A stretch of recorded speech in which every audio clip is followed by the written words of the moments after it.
Sa lahat ng bike light na mabibili natin, bakit yung ganitong klaseng light ang ire-recommend ko? So ito yung L1B light ni Blackbird na pinadala sa atin para mat-test. Simple lang siya actually. Naka 6063 aluminum casing, 2000 mAh battery, 400 lumen, at kiniklaim na 8 hours mag-last. Ito yung typical bike light na makikita nyo sa online na nag-cost around 500 pesos. But what makes this bike light highly recommended by me? Dati kasi guys, may ganito akong klaseng bike light sa Japan. Iba nga lang ang mount. So what kung may ganyan kang light sa Japan? Nagyayabang ka ba?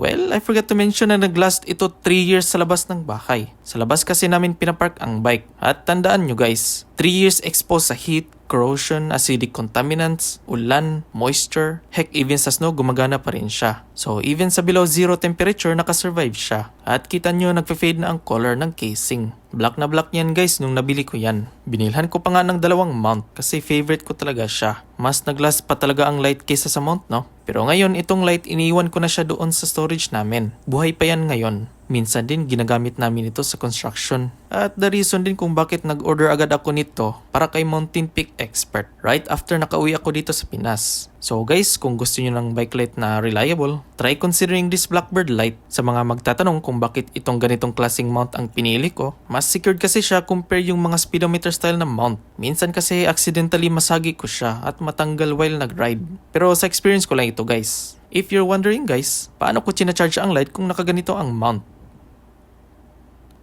Ayan, pinatamad ang style.